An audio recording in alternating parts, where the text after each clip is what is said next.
Hello, today I want to talk about stability. This is chapter 5 in my book, so I thought I'd just give a little lecture on that. What stability is, we'll find out that, and then we will look at how to gauge a system to see whether it's stable or not. Now, for an example, what I'd like to do is use a second order underdamped system, and the transfer function for that is shown here. You should be familiar with that. If you plot the result of this to a unit step function, you wind up with a response that looks like this. Now, if we look at this closely, what we'll see is there's a gain here on the right, and that determines how much your system will jump up. And then there's a part of the response that endures. This is what's called the steady state part. And then there's a part that dies out. And it's oscillatory. So if we have an underdamped system, that means zeta is between 0 and 1. What happens, since omega n is always positive, zeta is always positive, and t is always positive. This term here, this e to the negative, and then this term up here actually decays. And so what we'll see is we'll see a decaying oscillation. And actually what will happen, as is described here in the book, is that the steady state output, the level of the steady state output will be KSS. Okay? Now, I show this here, and actually I give some numbers that were used to develop this. Remember, we put in a unit step input, and as you can see, if we put in a 1 and the system ultimately jumped up 5. So that tells us immediately that the steady state gain is 5. And then zeta is not high, it's 0.15, and that actually determines how much overshoot we have. You can look at the lectures on the step response of second order systems if you want to go back and review that. And then our omega n, this is not omega n that's shown here, it's omega d, but which is the damped the damped frequency, sorry, but it's related to the natural frequency and to zeta, the two of them. Basically, though, what you can see is we start off at an equilibrium state, which is 0. We assume the system is just sitting at 0 up until this point. And then we have some dynamics, some transient dynamics they're called because they die off, and we arrive at a second equilibrium point. So when you have a stable system and you put a step input into it, it jumps, and it may wiggle a little bit if it's an underdamped second order or has an underdamped second order in it, and then it'll settle out at a new equilibrium position. So this is a stable system. And like I said, just up above, we consider zeta and omega n to be positive, both of them. And that makes it so that in this equation here of our response, we have a term that's going to die out as time goes on. The other thing that's important, too, is the size of zeta and omega n. They scale the t. So the higher that product is, the faster it dies off. So the greater the damping, the faster it'll die off, and the faster the system, the faster the natural frequency of the system, the faster it will die off too. Okay, now an unstable system does not settle down. It actually blows up.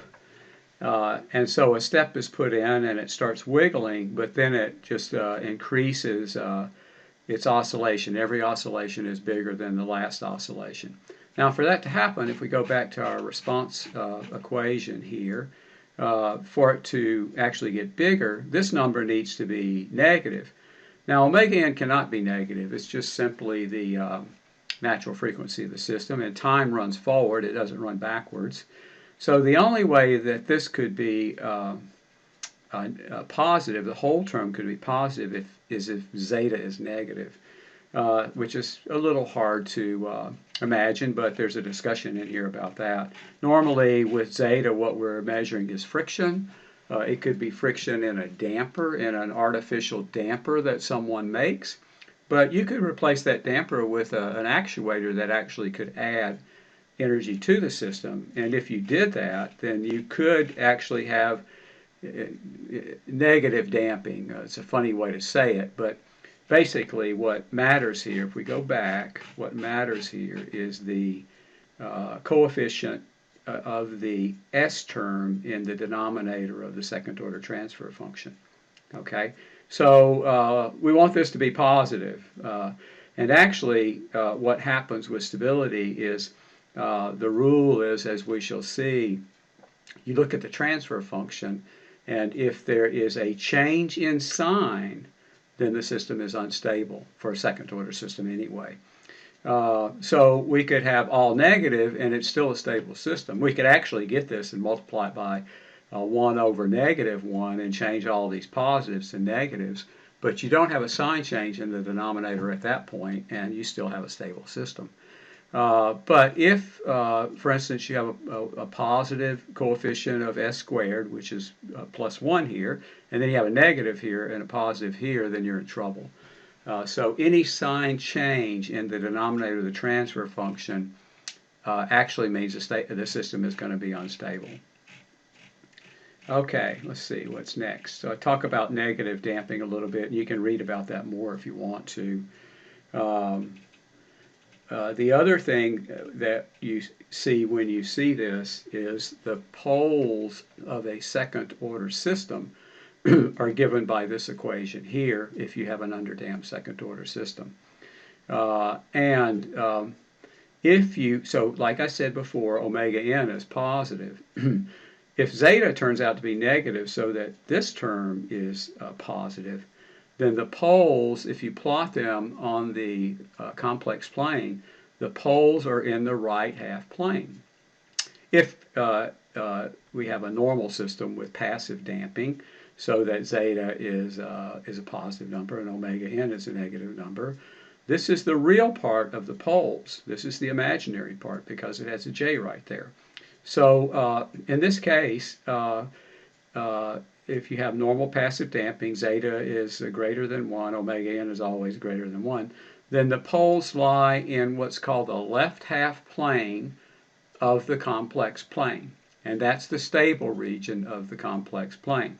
So if you have poles in the right half plane, so if zeta is negative and then this number, this real part of your pole, turns out to be a positive value, you're in the right half plane, and that is the unstable region of the complex plane. So right half plane poles are bad unless normally you're trying to design a stable system, although sometimes you want to design an unstable system for various reasons. But the normal desire is to have a stable system, and you want your poles in your left half plane.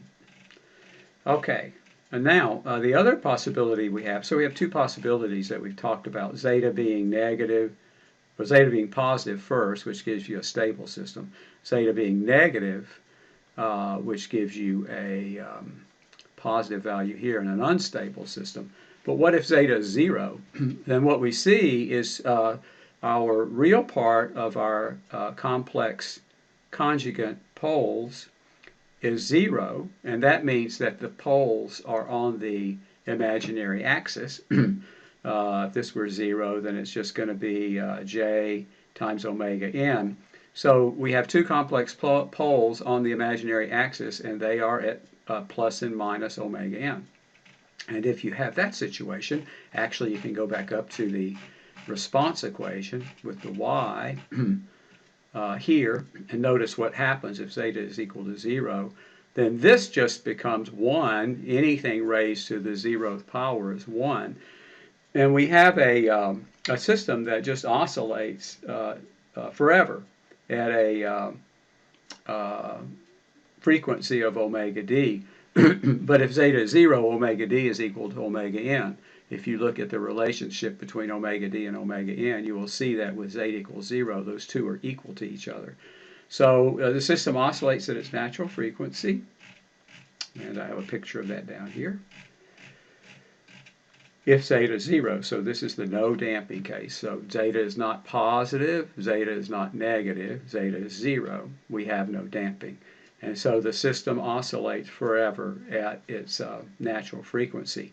You can see also we put in a step of 1 and we had a gain of 5. This is the same system that we had before, but with zeta set to 0. And what you can see here is that the system does oscillate around 5. It goes up 5 more and goes down 5 less, but it oscillates around 5 forever. Okay, now I'm at 10 minutes, so I'm going to stop this video and start another one up.